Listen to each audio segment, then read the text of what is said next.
I think that we have a deep discomfort culturally, everything, not just birth, with women being in that power, right? With being in full expression. Like we're kind of taught as young girls not to be so loud, not to like scare people with our emotions or like, or just like be messy and fierce and ferocious. And like that is a side that comes out in birth. To go into an unmedicated birth is exactly what you're saying. Is just like this invitation to let it strengthen you, deepen you, and invite you to open into another dimension.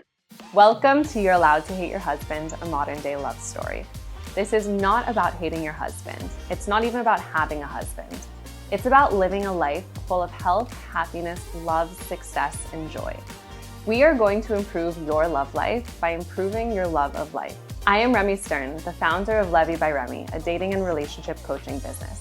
Join me and my husband, Jonathan, as we help you navigate the world of dating, relationships, and marriage. Because the quality of your relationship determines the quality of your life. So let's make it a good one.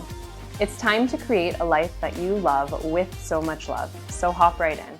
Okay, guys, this episode is really special for me because it is probably the last episode that I will be recording before I give birth to my new baby. And it is right on brand for that. It is with the amazing Carson Meyer, who's a doula, a certified nutrition consultant, and the author of the book Growing Together. She is so brilliant when it comes to all things prenatal, postnatal, while you're pregnant, after giving birth, newborn, relationships in this stage, anything that has to do with being pregnant, giving birth, and building a family. This woman is brilliant. We talk a lot about nutrition and what nutrients you need when you're pregnant, after you give birth, to support a healthy mom, a healthy baby, and just thrive in this space. We talk about mindset tools when you're even calling in a baby, so before being pregnant, while you're pregnant, to connect to the baby, and how to have a very empowered birth and post-birth. We talk about relationships and how they change during this time. She really gives the most tangible tools when it comes to this. So if you are pregnant, if you're thinking about getting pregnant, if you just had a baby, anything that interests you within this space, this woman is truly brilliant. So please listen to this episode. It was so fun for me, especially with the timing. And I know you're going to love it too. So hop in and I hope you enjoy.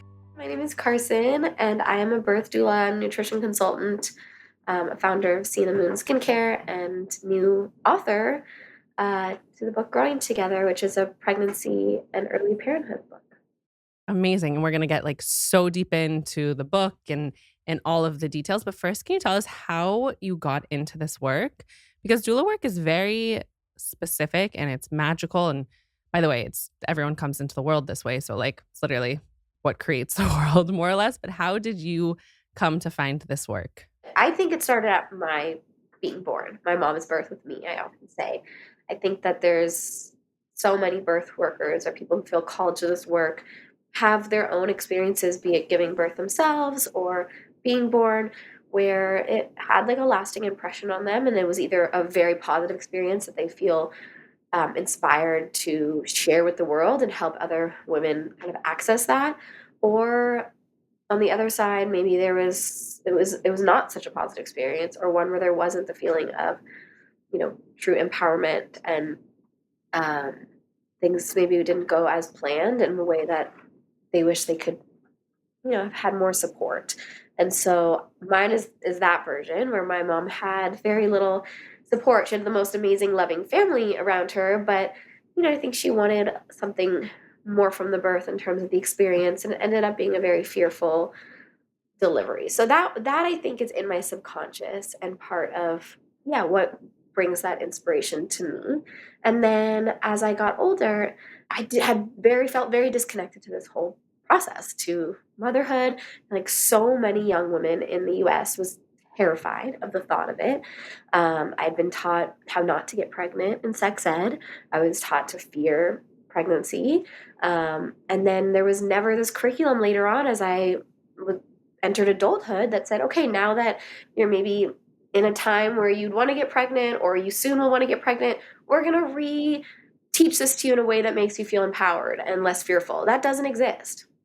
And I saw the business of being born Are you familiar with that documentary? I think in high school, I went to like a really hippie high school in LA. I think we either watched it or talked about it a lot in like this women's empowerment class that we all Um, took.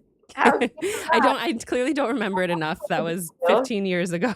Where did So you go to school? it's called Crossroads. You would Oh love yeah, of it. course. My niece goes there. Oh, no way. Yeah, that's where I went. That's awesome. Yay, Crossroads for showing the business of being born. And the film is a little over 15 years old. So if that's the Oh, time, wow. it would be like really on the cutting edge that the school showed it, because at the time the film was, it rocked the world and changed everything for the better. I mean, we still have a lot of things that have gotten worse, but it really opened a lot of women's eyes to the reality of our healthcare system, inspired a lot of women to choose home birth, or even just to have these deeper conversations with their provider about what they want, what's important to them. But at the time, there was also a lot of controversy around it. That people were angry about it, and it got a lot of backlash. So it's cool that we're So showing. I'll be watching it tonight pretty much. Is I need a little refresher, but Thing. And I always say, especially because you're right on the, about to give birth, a lot of women will say, I'm scared to watch the film. I don't want to be scared, right, about it. And what I say is two things. One, half of that film and half of why it inspired me to do this work was because of it's the first time I'd ever seen unscripted footage of birth. The only footage of birth I'd seen before was either, like the really scary sex ed footage or the Hollywood depiction of like the woman's legs flailing in the air and blood and masked people hovering and bright lights, and just feels so out of control and so scary and so disembodied. But to watch those laboring videos in the business of being born, I was like, wow, like this is a ecstatic birth. These women are so strong. And even though it's hard work, like I can feel how it's like spiritual and pleasurable this experience is for some of them. And so that, even as hard as it, for those who've seen it, there's like, it shows a midwife giving birth and just how humbled she was. And I could relate to that as a doula giving birth. So I'm not saying that it's just like this piece of cake, but it shows it in a light that for me removed a lot of fear. But the scary side of it, I will say that is really scary to learn about, but so important to be aware of, and I'm sure you already are, is the realities of our healthcare system, right? Mhm. And I say don't watch it just because and this film is not fear porn. Like when you get to the end, you actually has an amazing twist that I think really helps people who may have some hesitation around the film to really, it just brings everybody in a beautiful way. But I think that it's so important that we don't shy away from these truths and these understandings and the reality of our healthcare system, so that we can walk into the hospital with better tools, with better ability to advocate for ourselves, and a deeper understanding of what's important to us. Something in my life that's been a huge theme recently takes this idea of giving birth, the pain that a woman might go through, or the fear, all of those things, or even just the fear of pain, right? Like I would say what my biggest thing would be in like giving birth unmedicated would be that fear of the pain coming. And in my life recently, I've been having, let's say, painful experiences that aren't physically painful, but more like challenging experiences. And in the merit of almost giving birth, I'm like, how much can I open up to this pain? Like see whatever is kind of coming through me as something greater is going to be birthed from this. So just like the idea of having fear of pain and birth, it's like a very spiritual thing. We're talking, there's medical stuff, there's each trimester, but really there's more than just 3 trimesters. Like there's very technical things that I'm going to want to get into, but this idea of like opening up and breathing into pain, I find to be an extremely spiritual experience that women should learn about and know about going into birthing. And I want to ask, because we're going to go into like each we're gonna go very detailed, but I also want to zoom out.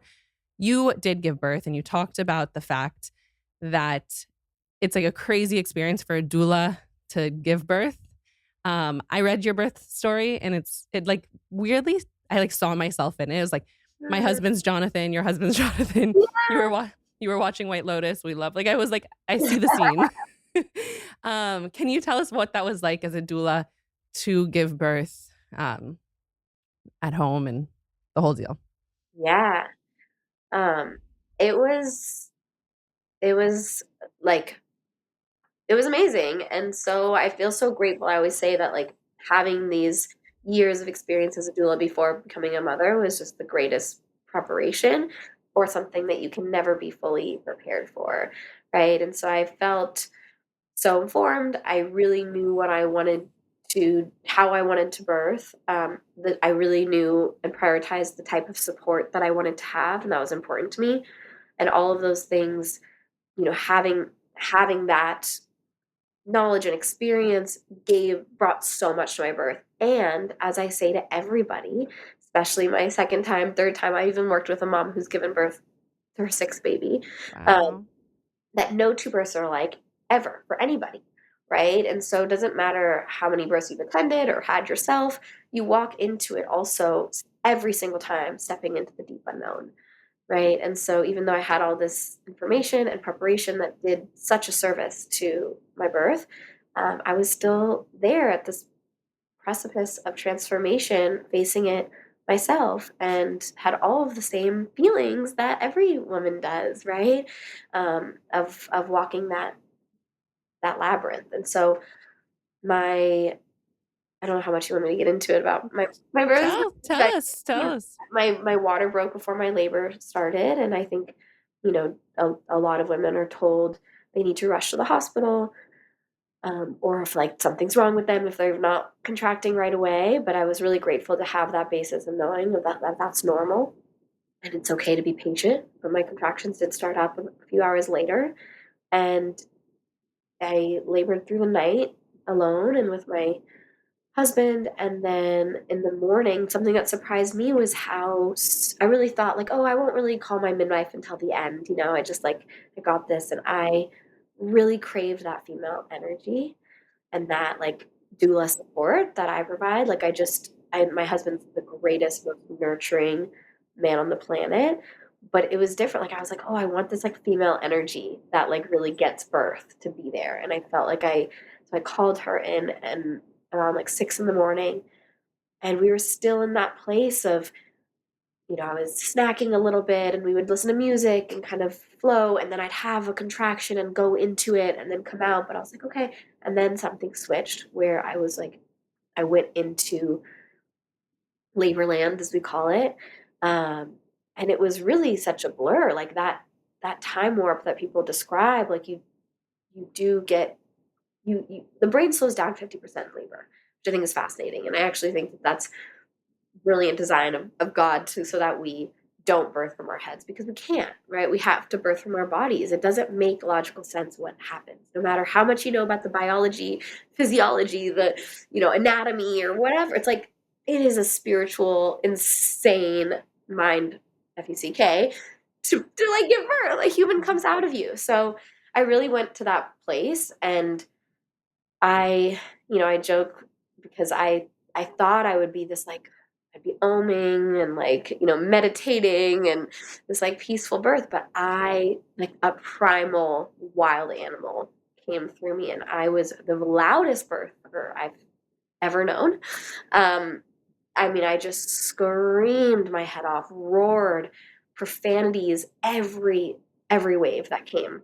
But it was perfect. Like I love looking back. Like I was like, I needed that, right? Like that was a power I was accessing, but it was not. Yeah, on the outside, you wouldn't be like, this is a doula who's like, like I was like, get me to the hospital. I need a cesarean now. Like it was so real. Like I was so humbled by the gravity of it, even though I knew to expect, the intensity. But I was so grateful that I had a support team, my husband and my midwife, who were so comfortable with that, right? And I think that we have a deep discomfort culturally, everything, not just birth, with women being in that power, right? With being in full expression. Like we're kind of taught as young girls not to be so loud, not to like scare people with our emotions, or like, or just like be messy and fierce and ferocious. And like that is a side that comes out in birth that can be uncomfortable for us, for other people to witness. And also, you know, we so badly want to fix everything in life, right? Like we want to make people feel better. We want to just like not be uncomfortable. And as you were so beautifully saying about your own life, aside from birth, that like as these painful experiences are arising within you, you have been stepping into this vantage point of being like, how can this open me? And that is exactly, I mean, like you just kind of nailed it with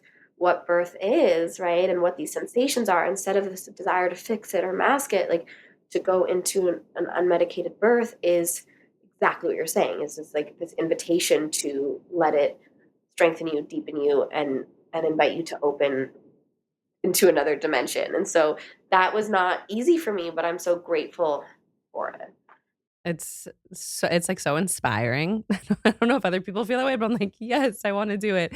So, and so someone told this to me recently, my amazing life coach who like saves me in life. And I got on the phone with her after many weeks of not speaking through probably one of the hardest few weeks of my life.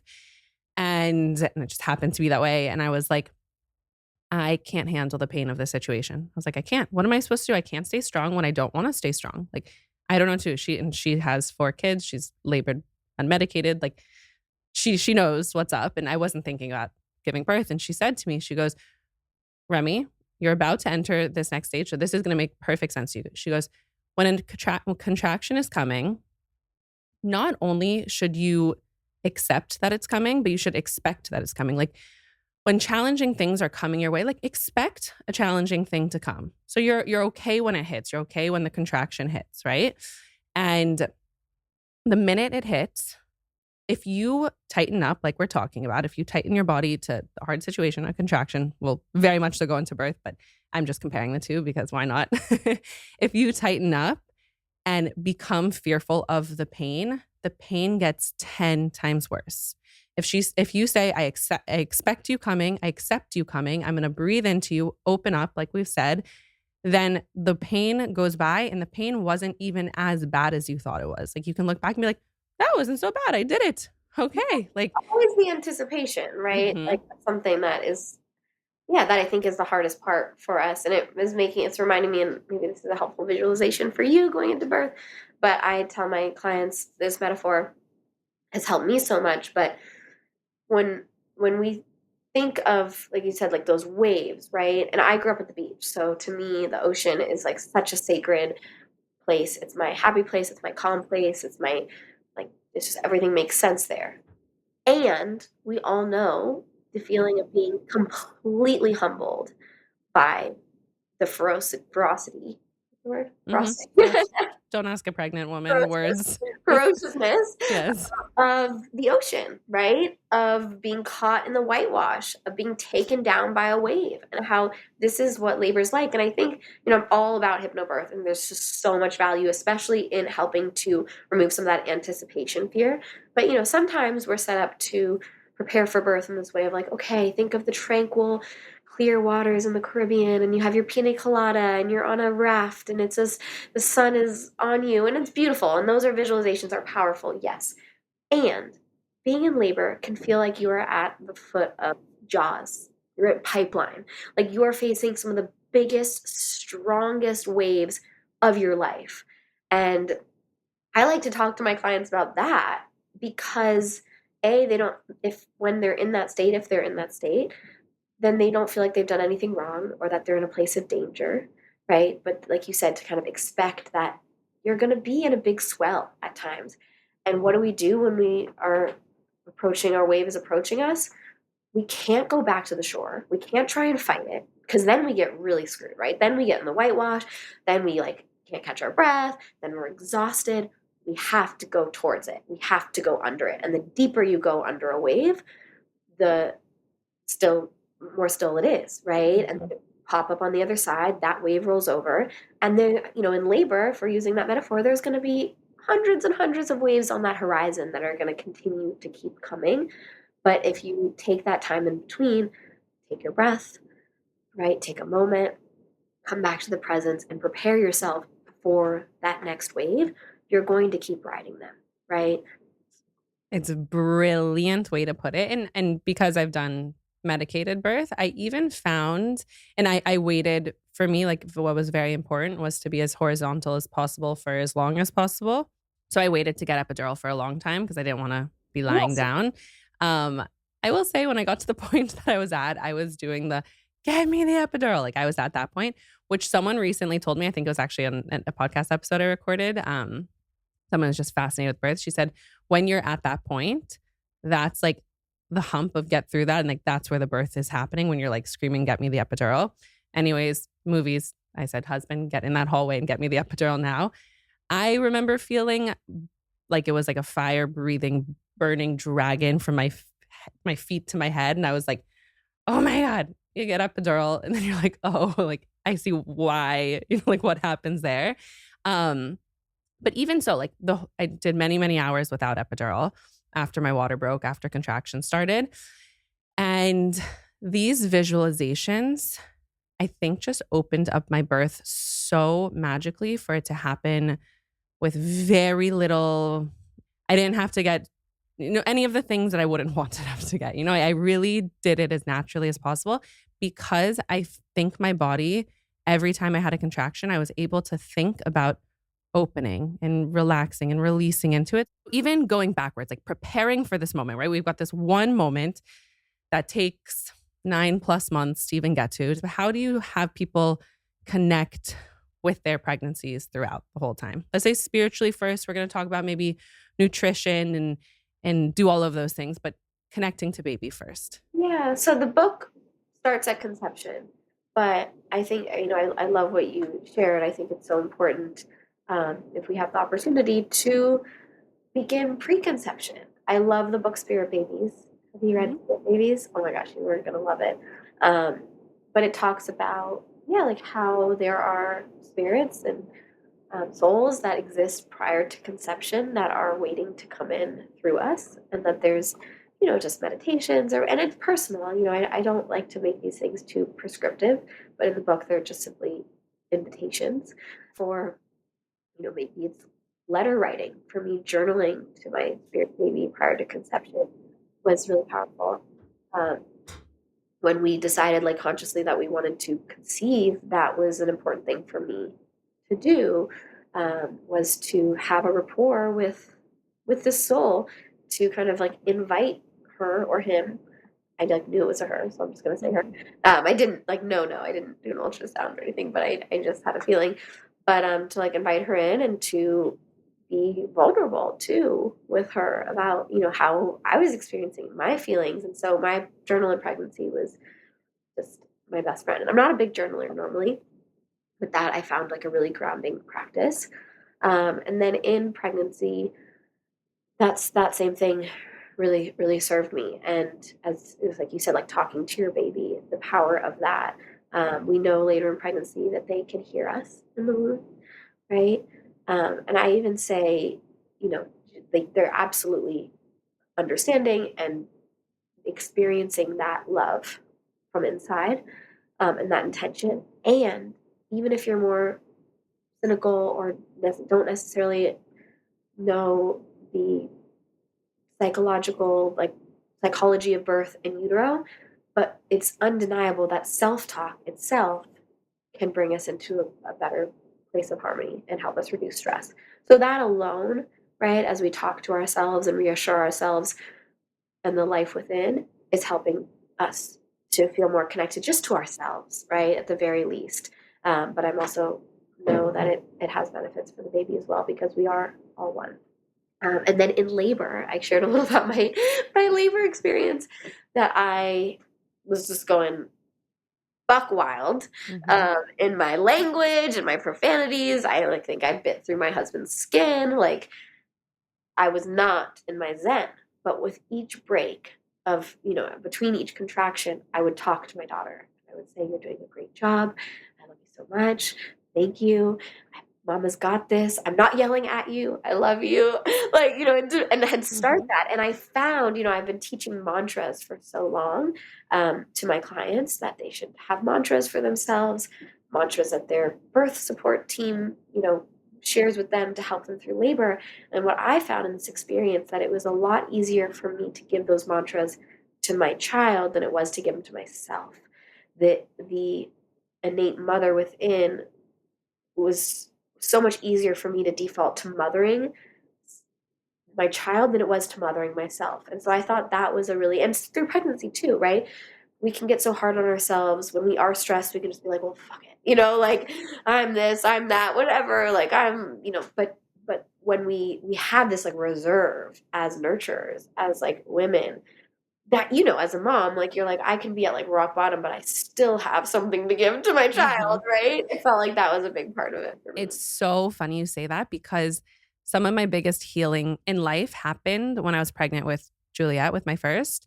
And something that my life coach said to me, who you gotta love your own life coach. We were talking about something that I'd been holding on to my entire life. And she said to me when I was pregnant, she was like, what would you want your daughter to feel about this situation? Right? Like, what would you want her to feel? And I was like, well, I would not want her to feel like I'm feeling.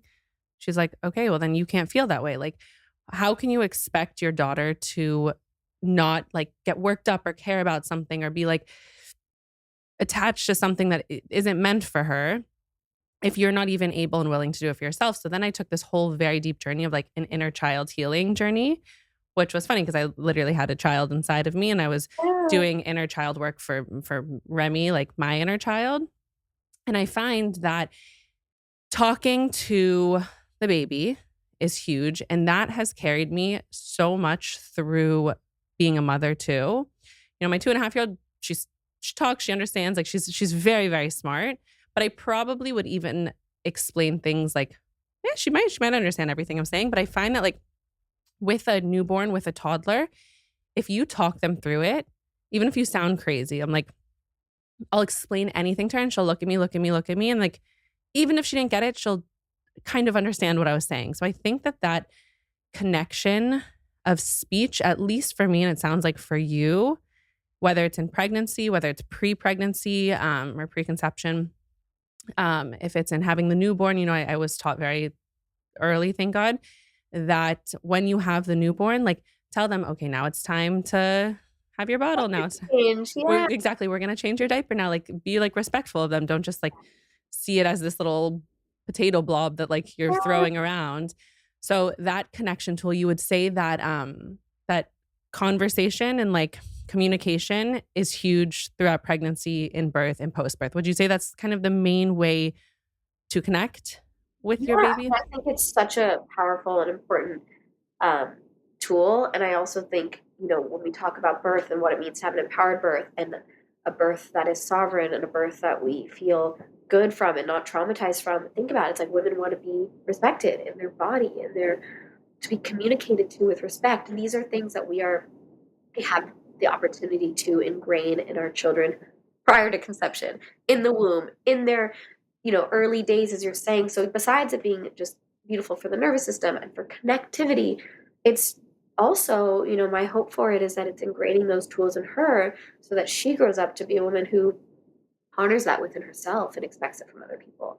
Do you have a practice that you work with your clients on, or you did, that's like a daily practice? Well, I was Or going to share that there's a chapter in the book that my dear friend Jessica, who's a mom, and she's actually my therapist, she does somatic work. She's amazing, and she shares an inner child or step-by-step guide to kind of working with your inner child in this creating more expansion and regulation in your nervous system for parenthood. And uh, it's wow. So we've got the like going through spiritual connections, talking to the baby, journaling, making it per person, but having a way to deeply connect to the baby. Also, I think where people get a little confused, and I definitely fall into this, I will say, but like with nutrition, with movement, just like supporting us as pregnant women and as the mom, but also through that supporting the baby, obviously, like it's confusing. So, do you have a way that you tell people to nourish themselves, um, diet, anything like that, that like helps in either starting to try to get pregnant or all the way through pregnancy? Like, what's kind of your protocol for that? Yeah, so I became a certified nutrition consultant when a few years into being a doula, when I realized that not many women were getting great or any nutrition advice from their providers, from their doctors. They're usually told just like take any prenatal, anyone will do. Not true. And unless you're diagnosed with gestational diabetes, like no one's talking to you about nutrition. But it is very well understood and very well studied that what we eat and these lifestyle choices have a huge impact on our ability to get pregnant, how we feel in pregnancy, the risk factors that may arise through pregnancy, right? Our postpartum health, our child's lifelong health. So the fact that this isn't just like the greatest emphasis in pregnancy is mind boggling. And so I was like, if they're not going to get it there, I'd like the tools to be able to help my clients feel better in pregnancy and just promote their greatest health. So I'm really big into the ancestral approach to eating. I think that, animal proteins specifically are a very important part of the fertility diet, of supporting, our hormones and our cells through this season of life, including liver and other organ meats to deliver more minerals and vitamins, lots of healthy fats, minimizing processed foods, of course. But my approach is, I hope that my approach with my clients is never to feel like they're being denied anything yummy or delicious or feeling like restrictive. I also feel like pregnancy is not a time that we should feel there's any restriction, but that we're prioritizing foods that deliver nourishment to our babies and our bodies. And then when we do that, the cravings for the crap kind of go away because we're so fulfilled. So what happened to me was, or what happens is the beginning of pregnancy, I'm so sick. Like I'm so nauseous. I'm sure you get this all of the time. And it's a weird thing because I happen to be a very healthy eater in general. My mother-in-law cracks up because she's like, where did this come from? Like, you're only eating crap. But like anything that's like dead, like processed in a bag, I can fathom the idea of eating that. Anything that like could have bacteria and like the good stuff makes me so sick. So I literally eat crap for realistically, it's only like a month and a half because the first few weeks you're starting to get sick. I'm fine. And like the heat of it is crap. Then the issue is that coming off of like, okay, now I'm starting to feel a little bit better, but like reintegrating health to it was just a weird mindset. Because I'm like, I'm pregnant, whatever. At this point, let me just eat whatever. I'm going to have bagels every single morning. I'm going to have chocolate. I'm going to have this. Obviously, I'm exaggerating a little bit, but I will say, at least for myself in this pregnancy, I fell to like okay, I've been eating like crap for 2 months, 3 months, 4 months. What's the rest going to do for me? I'm just going to like eat whatever I want. Then what happened? I went through a hard thing the past few months that had to do with health in my family. So what did it reignite for me? My care and obsession for health. So I started moving my body differently. And this is towards the end of my pregnancy. I started moving my body differently. I started going to this specific, actually weight trainer, funny enough for like pregnancy, but who's very into like prenatal, postnatal. I actually had to cancel finally because I like almost went into labor this week. And I was like, maybe I shouldn't go into labor while I'm at the gym. So anyways, but you'll actually have to tell me if there's any like things I should do right at the end. But I started to integrate more protein. I've never been a huge protein person. Started to integrate more protein probably for the first time in my life ever. Wow. Can I tell you? I have zero, it's the weirdest thing that's ever happened to me, zero interest in poison food. Like Yeah. the ice creams. I actually did have a bite of ice cream last night because randomly I was like, okay, I'm in the mood. I told my husband this morning, I was like, I hated it. I felt so sick the rest of the night. I was so upset that I did that. Like, not that I was upset. I was just like, I felt poisoned. I felt like I put like literal chemical poisons into my body. But I noticed, so I'm here, standing here saying, everybody, I noticed the actual shift of when you add in those nutrients that you need, the protein, the healthy fats, you actually don't want the other stuff that you don't want. You don't want it. Yeah. I think we crave just junk food because we're trying to find fuel, right? And we get temporary fuel from the crappier food sometimes, right? Mhm. Like a shorter burst of it. But protein, yeah. So do you follow something different for first trimester, second, third, and then I know there's fourth, or it's kind of the same all the way through? I don't. I think I'm very into just following in the lead of your body and your cravings and your intuition. Um, you know, if someone's craving ice cream, I actually have a recipe in the book. That's my friend Noelle's recipe. That's a homemade ice cream recipe. So Love most homemade ice creams. listen to what your body wants. If your body is craving ice cream, like perhaps it's calcium, right? When we know that later in pregnancy or throughout pregnancy, we're building bones. The needs for calcium increase. So follow that, but don't follow it with like the worst quality Hmm. ice cream with 100 ingredients in it. Like it's so easy to make your own ice cream with just some good quality milk and some maple syrup. Oh my God, it's so true. It's so fun for me now that I'm on the other side I because love it. It's it's like so much fun because I was craving like sour, sour, sour at one point, right? Now, guess what I crave every single night is my fruit. Like I'm craving my fruit. And if I ever want sugar, sugar, sugar, my favorite thing right now with my husband is we take dates, put a little peanut butter in them, put them yeah. in the freezer, and they're the best candy. They're Oh, 10 yeah. times better than other candy. Yeah. Fruit, the homemade ice cream, I'm assuming it's like a smoothie more or less that's just really, really, really thick and delicious. Um, these things are so much better. So for somebody who it's very easy when you're pregnant though, because people in the world, I would say, are thinking in the way of like, ugh, like I'm not gonna be like at my best quote unquote weight or feeling anyways. Like I might as well just eat whatever I want, right? Like I noticed that in myself, even in the worlds that I live in with pregnant women. So if somebody kind of like doesn't know where to start with that, but it's like, okay, I actually want to nourish myself because it helps me hold the baby, helps the baby for its life, like so many different things. Do you have even just like this is what my day to day is life is like with nutrition? Like, what would that look like for you?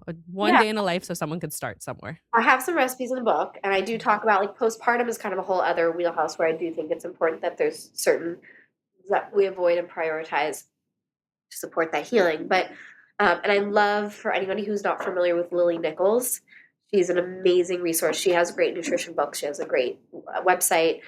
Oh Baby Nutrition is another great resource. That's where I was trained. So there's a lot of good things to like learn more about it, get more inspired, find some recipes. But in terms of what I do, balancing blood sugar, I think is just like the most important thing to know and understand, and like making sure that every meal is balanced.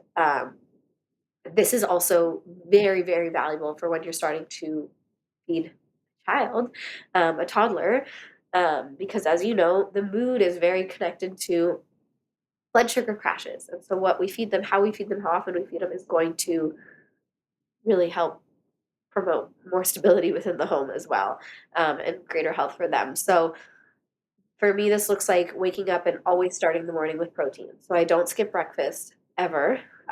2 eggs, 3 eggs, however many eggs it takes to be satiated. We have breakfast sausage scrambled in the eggs. We have breakfast tacos, which is delicious. Avocado, love sauerkraut, so good for bringing good bacteria. But sometimes we'll have leftover dinner with an egg on top. So breakfast should never be the cereals, the muffins, the Pop Tarts, even yogurt, right? Or if like you're gonna have oatmeal yogurt or more, like to make sure that we're insulating it with a lot of protein and fat so that we're not just getting these blood sugar spikes first thing in the morning. For anybody who's experiencing pregnancy nausea, this is also some of the best advice I could give you, right? Is to break Mm. that fast with protein.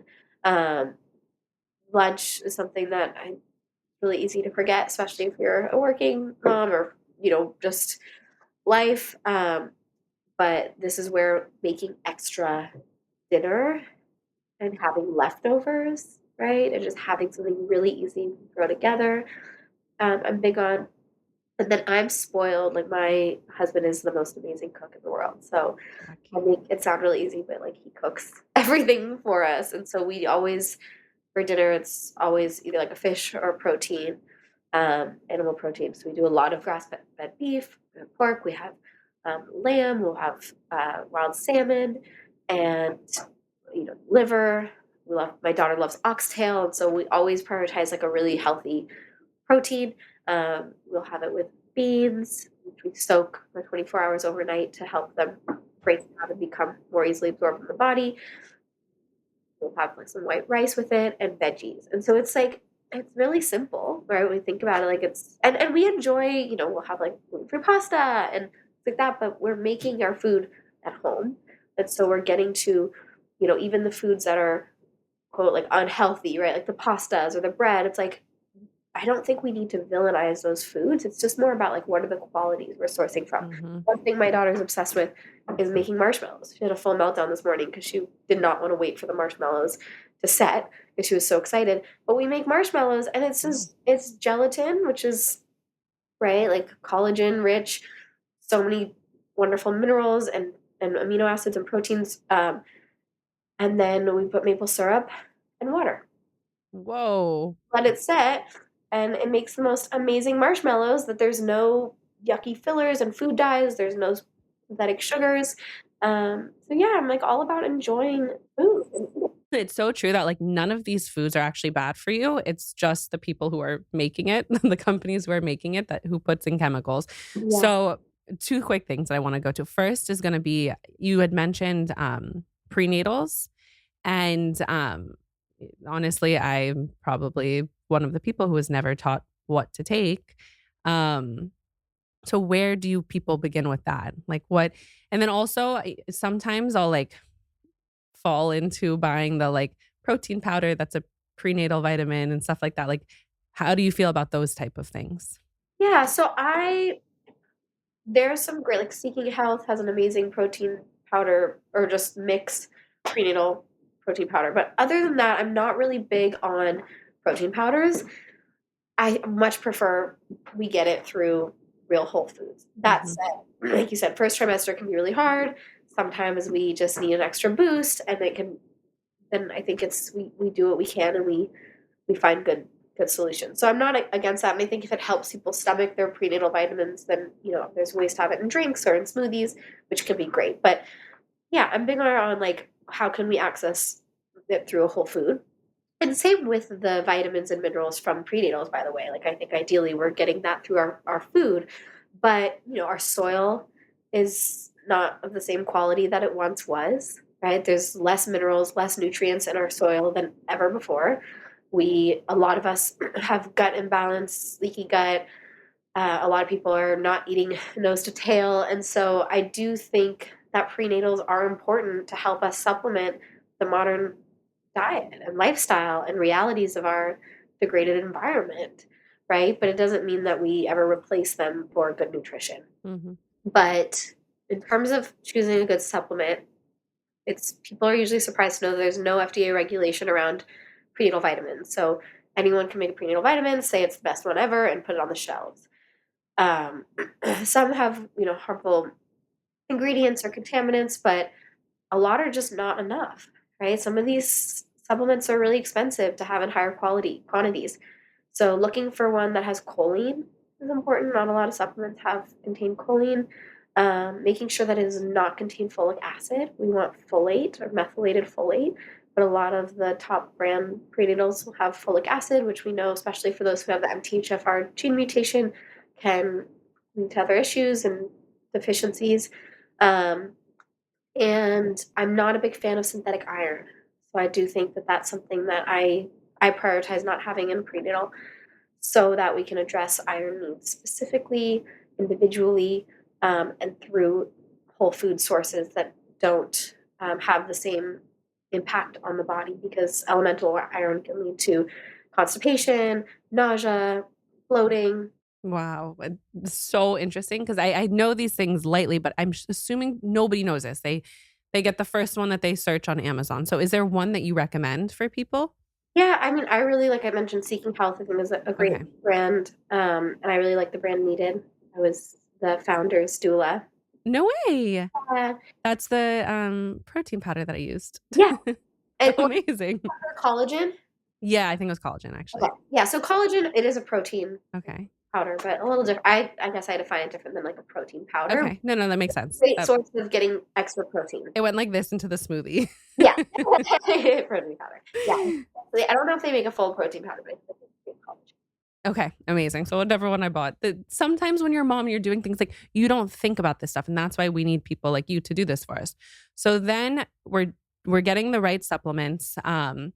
Is there anything else before I go to the nutrient deficiencies, like anything else you see in people's pregnancies? Or do you recommend them, with the sugar, blood spike, all that, do you recommend them actually going and seeing if they have deficiencies while they're pregnant to like feed into those, or just kind of eat well, take these supplements? What's your advice there? Yeah, blood work can be really helpful, especially for things like vitamin D that are fat soluble vitamins, so we don't just pee out excess, and we can actually have too much of them.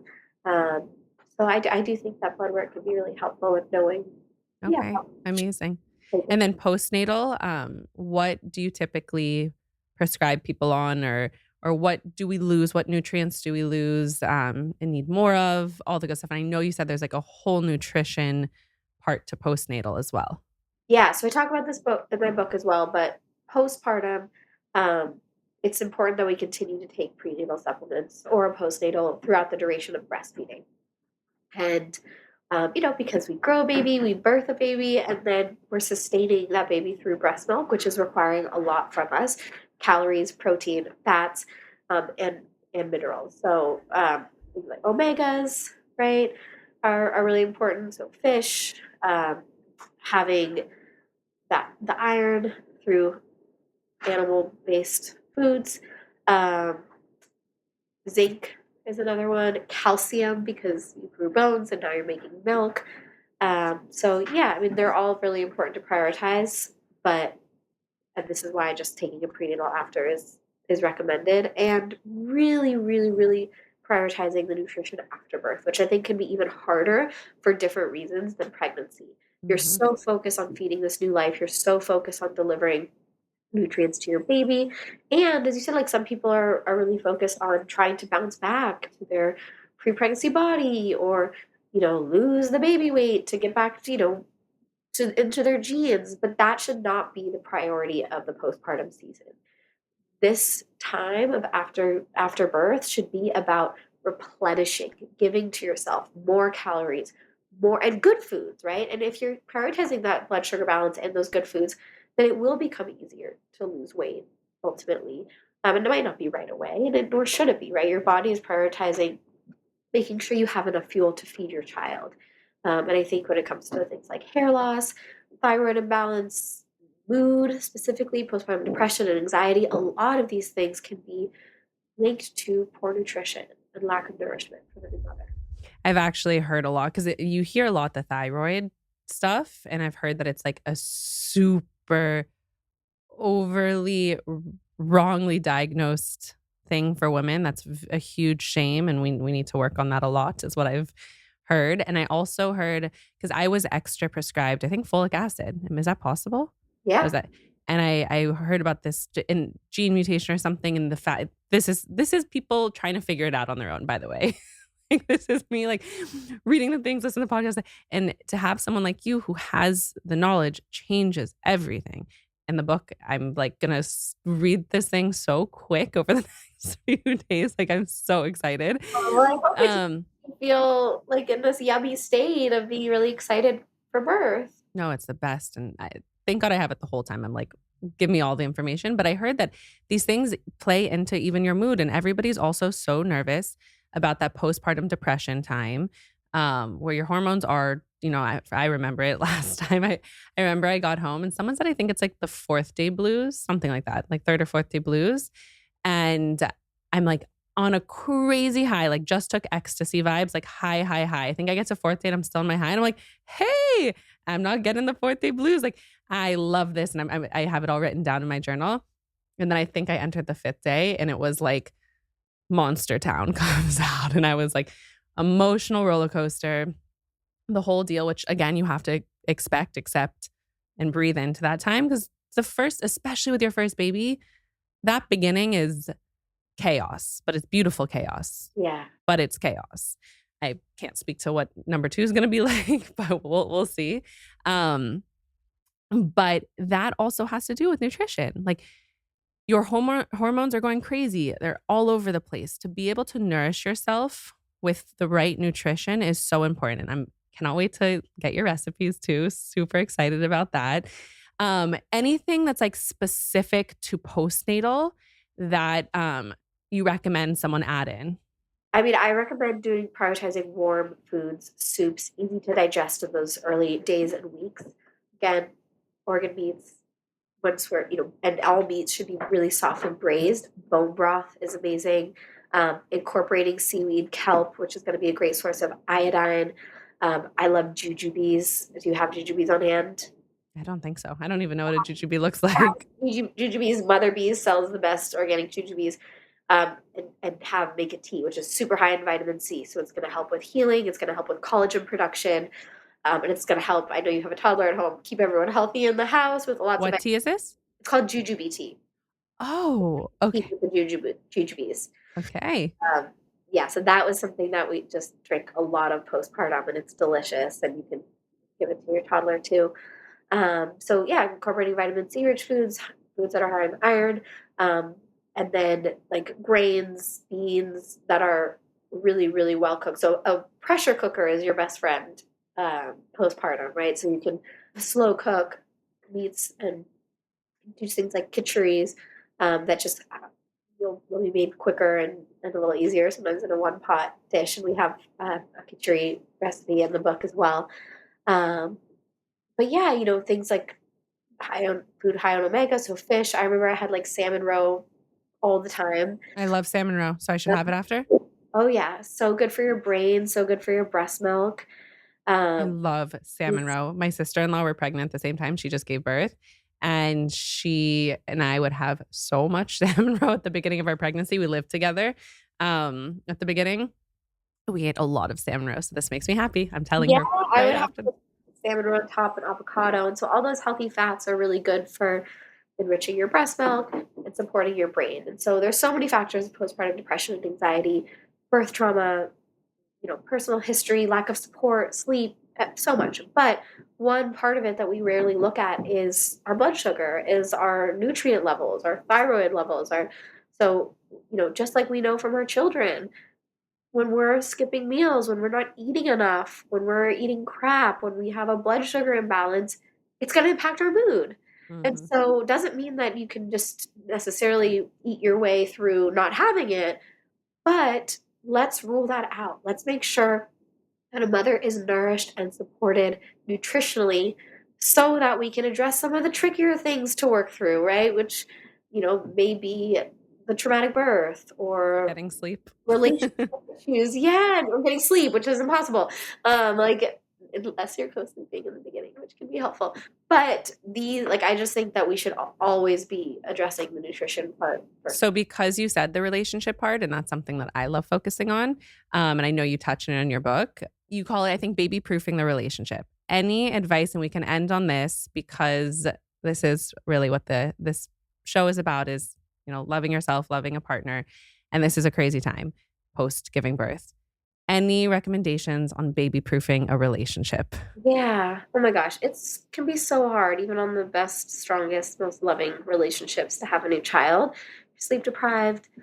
You're dealing with the excitement and the love of birth, but also the grief of the death of the old self, a new identity, the death of the relationship as you know it, navigating having totally new needs, having to learn a new love language, and just everything. So I think it's, to a certain degree, it's really normal, and it's something that most all of us experience at times.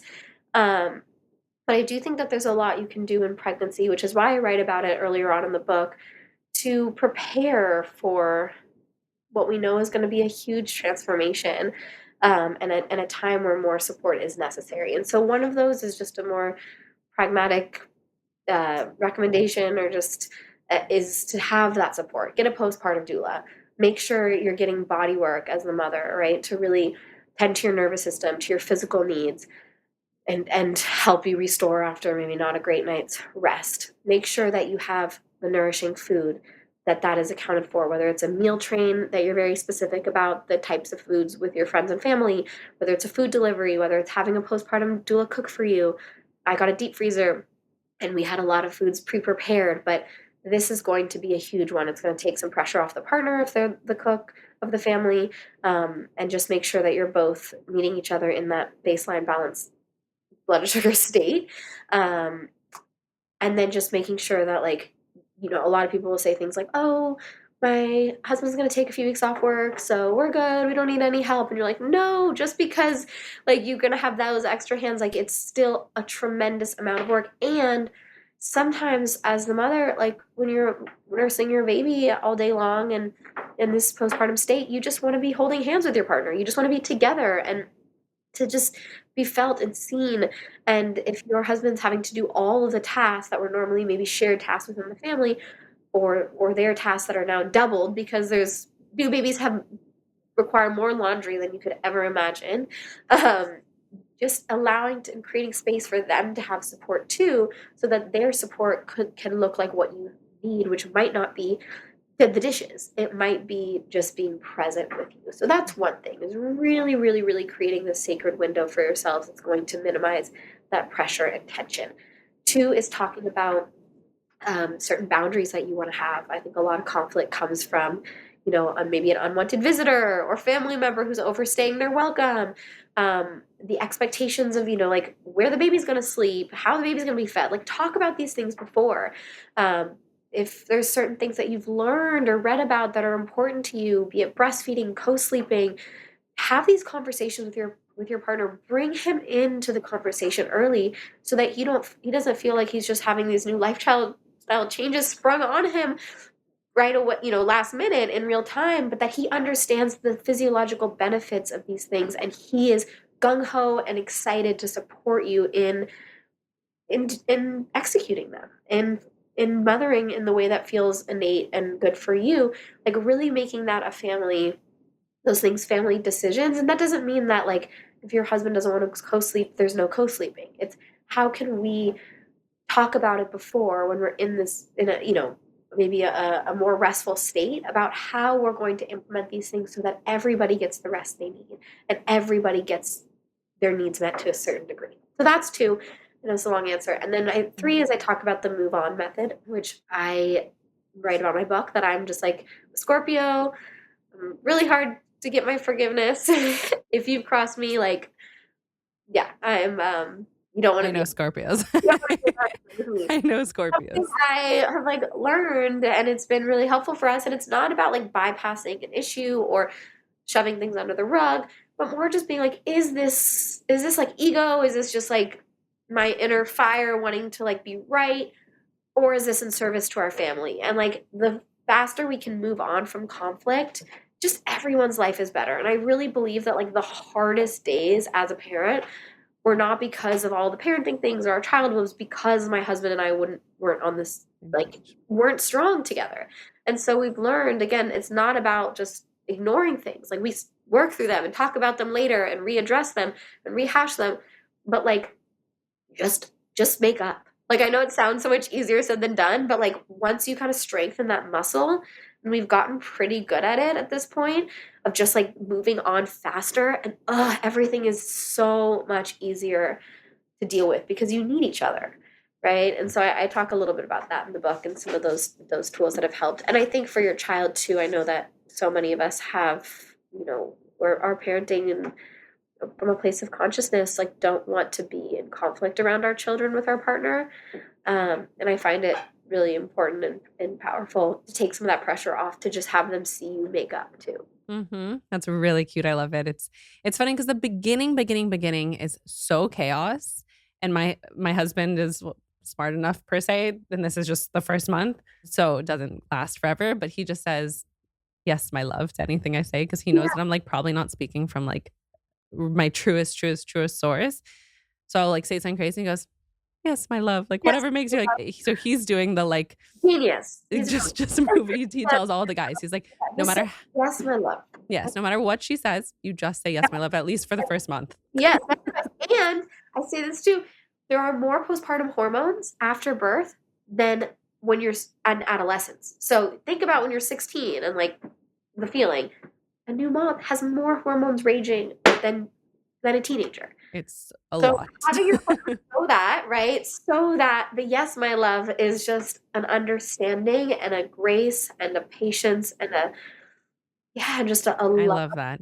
I love that. Bringing the husband in, like bringing him in, inviting him in, having conversation with him, getting support, and just focusing on being a team rather than like letting little things that are overwhelming blow up into bigger fights. I think that is incredible advice for postpartum. Just last overall question, because you're so brilliant. What is like the one thing that you would want people to know or think about in pregnancy, birth time? Like, what's one thing you should like wish the world you could shake them and everyone just knows? Mm.